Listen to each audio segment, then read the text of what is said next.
धीरे बोलो, कोई सुन न ले। ये बात हम सब के कानों में पड़ी होगी और हमारे मुंह से भी निकली होगी, लेकिन सोचने की बात यह है कि यह वाक्य कब कब हमारे मुंह से निकलता है और कब कब हमारे कानों में पड़ता है, क्योंकि ऐसे कम ही गुप्त राज होते हैं जो हम दूसरों के कानों में पड़ते नहीं देना चाहते हैं। अक्सर परिवार में अशांति का कारण हम स्वयं ही होते हैं। हम इस बात को देख पाए या भले न देख पाए, पर यह असल सत्य है, क्योंकि जाने अनजाने मूर्खतावश हम खुद ही अपनी वो बातें दूसरों को बता देते हैं जो हमें कभी नहीं बतानी चाहिए, और वही बातें जो जाने अनजाने में हमने किसी दूसरे के सामने बता दी थी, वही हमारे दुख का कारण बन जाता है, वही हमारे झगड़े का कारण बन जाता है, और फिर बाद में हमें पछतावा होता है कि मुझे ये बात किसी को बताने नहीं चाहिए थी, मेरी ही गलती हुई कि मैंने जाने अनजाने में यह बात सभी को बता दी। इसीलिए आज की यह जो बौद्ध कहानी मैं आपको सुनाने वाला हूँ, उसे सुनने के बाद आपको 7 ऐसी बातें पता चलेंगी जो आपको कभी किसी को नहीं बतानी। ये जो 7 बातें हैं जो आपको किसी को नहीं बतानी, क्यों नहीं बतानी, इसके पीछे का तर्क भी मैं आपको दूंगा। और इन 7 बातों के अलावा अगर आपको लगता है कि कोई बात ऐसी है जो मुझसे छूट गई या मैं नहीं बताया, तो कमेंट सेक्शन में जरूर बताना। इससे पहले कि आप इस बौद्ध कहानी में खो जाएं, इस चैनल को सब्सक्राइब जरूर कर लें। तो चलिए कहानी शुरू करते हैं। एक समय की बात है, एक नगर में रामू नाम का एक युवक रहता था। वो युवक बहुत गरीब था, कुछ पैसा नहीं था उसके पास। 2 वक्त की दाल रोटी भी बड़ी मुश्किल से उसको नसीब होती थी। किसी काम की तलाश में दिन रात खोज करने पर भी उसे कोई काम नहीं मिल रहा था। फिर एक दिन उसने अपनी पत्नी के सामने अपनी सारी समस्या बता दी। उसने अपनी पत्नी को कहा कि मैं जिस जगह भी काम मांगने के लिए जाता हूँ, तो हर कोई मुझे ये कहकर काम नहीं देता कि हमारे यहाँ काम की जरूरत नहीं है। मैं काम की तलाश करके थक चुका हूँ। मुझे समझ नहीं आता कि मैं तुम लोगों का पेट कैसे भरूंगा, अपने बच्चों को कैसे पालूंगा, और यह चिंता मुझे दिन रात खाए जा रही है। ये सुनकर उसकी पत्नी ने कुछ सोचकर कहा कि तुम एक आदमी के पास सिर्फ एक बार ही काम मांगने के लिए जाते हो, और जब वह काम नहीं देता तो तुम दोबारा उसके पास जाते तक नहीं हो। अगर तुम्हें उनसे काम लेना है तो तुम्हें हमदर्दी जतानी होगी, तुम्हें उनसे हमदर्दी हासिल करनी होगी, अपनी गरीबी दिखानी होगी, ताकि वो लोग तुम्हारी मजबूरी समझकर तुम्हें काम पर रख लें। इसलिए शर्म मत करो, उन्हें अपनी मजबूरी बताओ, अपनी गरीबी बताओ, और इसी उपाय से तुम काम पा सकते हो। ये बात रामू की मस्तिष्क में बैठ गई, और अगले दिन काम मांगने के लिए वह उसी सेठ के पास जा पहुंचा, जहां पर वह पिछले दिन काम मांगने के लिए गया था। लेकिन इस बार उसने हाथ जोड़कर उस सेठ से प्रार्थना की, उससे विनती की। वह बहुत गरीब है और उसे काम की बहुत आवश्यकता है। वह जो कुछ भी उसे देंगे वो उसमें संतुष्ट हो जाएगा, पर कृपया करके मुझे अपने यहाँ काम पर रख ले। उसकी यह हालत देखकर उस सेठ ने उसे अपने यहाँ काम पर रख लिया। वो रोज वहाँ पर काम पर जाने लगा।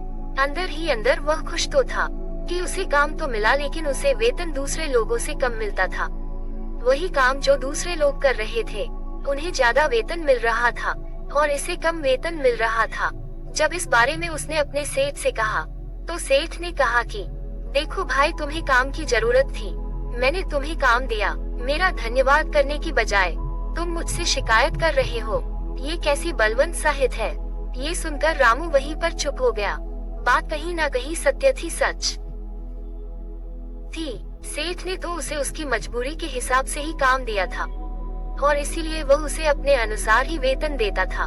लेकिन धीरे धीरे उसने यह बात अपने सगे संबंधियों और अपने दोस्तों को भी बताना शुरू कर दी कि उसका सेठ कैसा आदमी है और उसे कितना वेतन देता है। समय बीतता रहा और रामू पूरी लगन के साथ अपना काम करता रहा, लेकिन अब परिस्थितियां बदलने लगी थी। सेठ रामू से दूसरे लोगों से ज्यादा काम लेता था और उनसे कम वेतन उसे देता था। ये बात रामू के मन को बहुत खलती थी। वह दूसरों से ज्यादा मेहनत कर रहा है और उनसे कम वेतन पा रहा है। इससे उसके आत्मसम्मान को बहुत गहरी चोट पहुंची। अब धीरे धीरे उसका मन अपने काम से हटने लगा। उसका मन काम में लगता ही नहीं था। जाहिर सी बात है कि ऐसी जगह किसका मन लगेगा जहां आदमी को अपने आत्मसम्मान के साथ समझौता करना पड़ेगा। इसीलिए जल्द ही उसने अपना काम छोड़ दिया और वह घर पर आकर खाली बैठ गया। अब उसके पास घर का खर्चा चलाने के लिए भी पैसे नहीं बचे थे। इसीलिए उसने अपने सगे संबंधियों और अपने दोस्तों से सहायता मांगने शुरू की। लेकिन उसके दोस्त उसके सामने तो उसे दया का पात्र समझते थे, उसे दिलासा देते थे, लेकिन पीछे से उसका मजाक उड़ाते थे। वो कहते हैं कि कितना बेवकूफ है, सेठ ने इतना काम लिया और बेचारे को पैसे भी नहीं दिए। अरे हम इसको पैसे दे दे तो ये कल हमारा भी पैसा नहीं वापस कर पाएगा। इसकी ऐसी हालत है, काम तो इसके पास कुछ है नहीं, पैसा कहाँ से ला कर देगा। और इसी वजह से रामू की हालत दिन पर दिन खराब होती जा रही थी। अब वह दिन रात तनाव में रहने लगा था। वही दोस्त, वही सगे संबंधी जो उसके अपने होने का दिखावा करते थे, वो उसे दया का पात्र समझ रहे थे। उन्हें उसके ऊपर तरस आ रहा था। सब लोग आकर उसे ज्ञान तो बहुत देते थे, लेकिन कोई सहायता नहीं करता था। और अक्सर ऐसा ही होता है, ध्यान देने वाले तो बहुत मिल जाते हैं, लेकिन मदद करने वाले उंगली पकड़कर, हाथ पकड़कर आगे चलाने वाले कितने लोग मिलते हैं। फिर एक दिन उसे पता चला कि पड़ोस वाली गांव में एक बौद्ध भिक्षु आया हुआ है, जो बहुत ही ज्ञानी है। रामू इतना तनाव में था कि उसे कोई रास्ता नजर ही नहीं आ रहा था। इसीलिए जाने अनजाने वह उस बौद्ध भिक्षु के पास पहुंच जाता है। वहां पहुंचकर वो सीधे उनके पैरों में गिरकर रोने लग जाता है। वो रोते रोते उन्हें अपनी सारी परिस्थिति बताता है। उसे बताता है कि किस तरह उसके सेठ ने उसका फायदा उठाया और उसके सगे संबंधी उसके साथ कैसा व्यवहार रखते हैं। सारी बातें सुनकर बौद्ध भिक्षु ने उसे चुप कराते हुए कहा कि भंते, ये सारी समस्याएं तुम्हारी बुद्धिहीनता, तुम्हारी मूर्खता के कारण उत्पन्न हुई है। अगर तुम्हारे अंदर विवेक होता तो इनमें से एक भी समस्या तुम्हारा चित्त को दुखी नहीं कर सकता था। लेकिन तुमने अपने अविवेक के कारण, अपनी मूर्खता के कारण खुद ही अपने रास्ते में कांटे बिछा दिया। परंतु आज मैं तुम्हें 7 ऐसी बातें बताने जा रहा हूँ जो भूल कर भी किसी को मत बताना। और इन बातों का अनुसरण करते हुए तुम बाहर से मिलने वाले दुखों को तो दूर कर ही सकते हो, जो बेवजह दुनिया की वजह से तुम्हारे अंदर पनपते हैं। पहली बार जो किसी को नहीं बतानी चाहिए वो है अपनी मजबूरी। अपनी मजबूरी का दिखावा करके दूसरों का दया पात्र बनकर उनकी सहायता लेने की गलती कभी मत करना। हो सकता है कि आज वह तुम्हारी मजबूरी देखकर तुम्हारी सहायता कर दे, लेकिन कल वह तुम्हारा फायदा उठाने से भी नहीं चूकेगा। और अगर फायदा भी नहीं उठाया तो दूसरों के सामने तुम्हारा मजाक बनाने में वो आदमी कभी नहीं चूकेगा। इसीलिए कभी भी अपनी मजबूरी का दिखावा मत करो। अगर घर में 2 रोटी है, सूखी रोटी है, तो वही खाकर सो जाओ, लेकिन दूसरों को इसके बारे में भनक तक नहीं लगनी चाहिए। जरा आप खुद सोचो, मजबूरी बताने का क्या प्रयोजन होता है।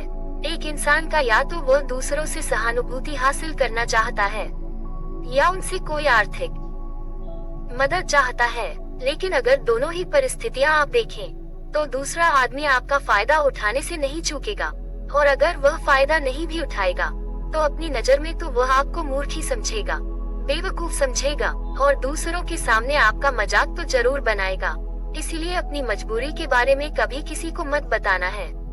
दूसरी बात जो किसी को भी नहीं बतानी चाहिए वह है अपनी अतीत की गलतियाँ और भविष्य की रणनीतियाँ। जरा सोचो कि अगर हम अपने अतीत की गलतियाँ किसी दूसरे को बताते हैं तो उसका क्या प्रभाव होगा। वह गलतियाँ ठीक तो नहीं की जा सकती, जाहिर है, तो उन्हें बताने का क्या प्रयोजन रह जाता है। आप अपने अंधेरे पक्ष को खुद दुनिया के सामने बता रहे हो, खुद अपनी गलतियाँ दूसरों के सामने बता रहे हो। इससे उस आदमी की नजर में आपका एक चरित्र घटित हो जाएगा और वह भविष्य में हमेशा आपको उसी नजरिए से देखेगा। इसीलिए किसी भी आदमी की नजर में अपना चरित्र गठित मत होने दो, और जरा सोचो कि आप व्यर्थ में ही अपने भविष्य की रणनीतियाँ दूसरों के सामने बता रहे हो।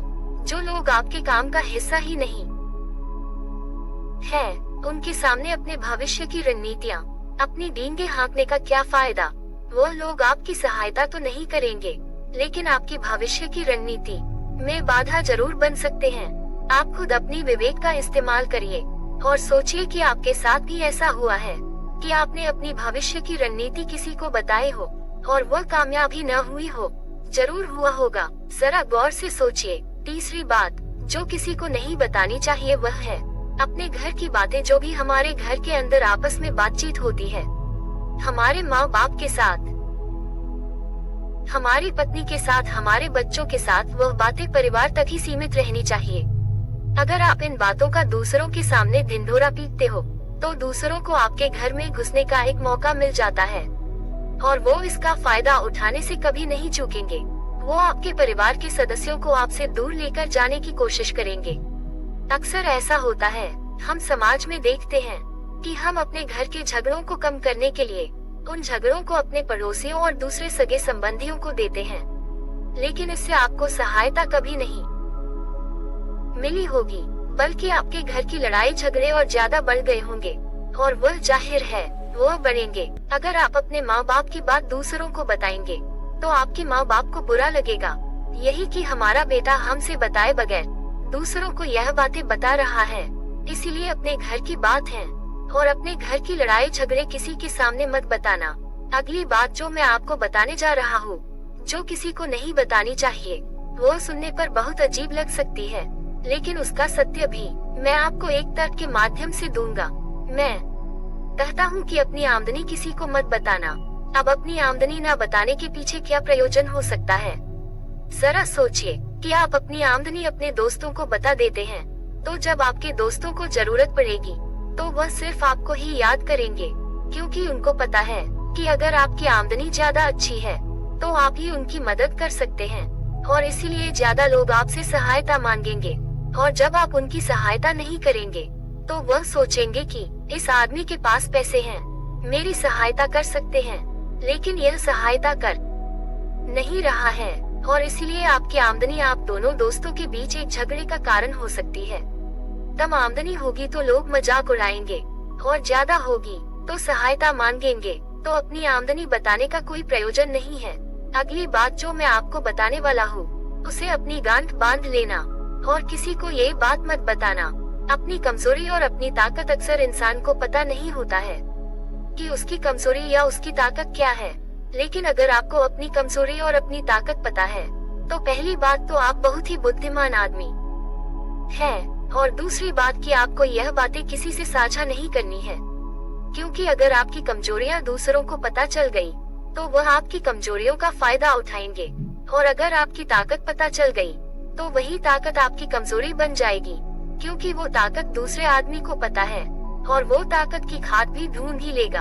अपनी कमजोरी और अपनी ताकत अपनी पत्नी अपने पति को भी नहीं बतानी चाहिए, क्योंकि इसके बाद आपको घर में उनसे हमेशा दबकर रहना पड़ेगा।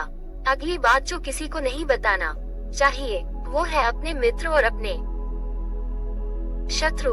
आप अपने मित्रों के बारे में अगर दूसरे लोगों को बताएंगे तो वो आपके मित्रों के साथ अपनी घनिष्ठता बनाकर आपको धोखा दिलवा सकते हैं। आपके गहरे मित्रों को आपसे दूर करने का प्रयास कर सकते हैं। अक्सर आम आदमी ऐसा नहीं करता, लेकिन आपके दुश्मन ऐसा करने की कोशिश कर सकते हैं। और दूसरी तरफ आपके शत्रु का भी किसी को नहीं पता लगना चाहिए, क्योंकि आज जो आपका मित्र है, अगर कल वह आपका दुश्मन हो गया तो वो आपके दुश्मन के साथ ही मिलकर आपको परास्त कर सकता है, आपको धोखा दे सकता है। इसीलिए अपने सबसे अच्छे दोस्तों को भी अपने दुश्मन के बारे में कभी मत बताना। अगली और आखिरी बात कहना चाहता हूँ कि जब तुम दान करते हो तो दान के बारे में भी किसी को मत बताना, नहीं तो दान करना व्यर्थ हो जाता है, बेकार हो जाता है। जब आप अपने दान का ढिंढोरा पीटते हो तो आप ये बता रहे हो कि मैं कितना बड़ा दानी पुरुष हूँ और यह आपके अंदर एक अहंकार निर्मित करेगा। इसीलिए दान गुप्त रूप से किया जाए उतना ही अच्छा होता है, उतना ही फलदायी होता है। जब आपका बायां हाथ दान कर रहा हो तो दाएं हाथ को भी ना पता चले कि बायां हाथ दान कर रहा है। ये 7 बातें जो बौद्ध भिक्षु ने रामू को बताई है, इनमें संसार के सभी सिद्धांत छिपे हुए हैं।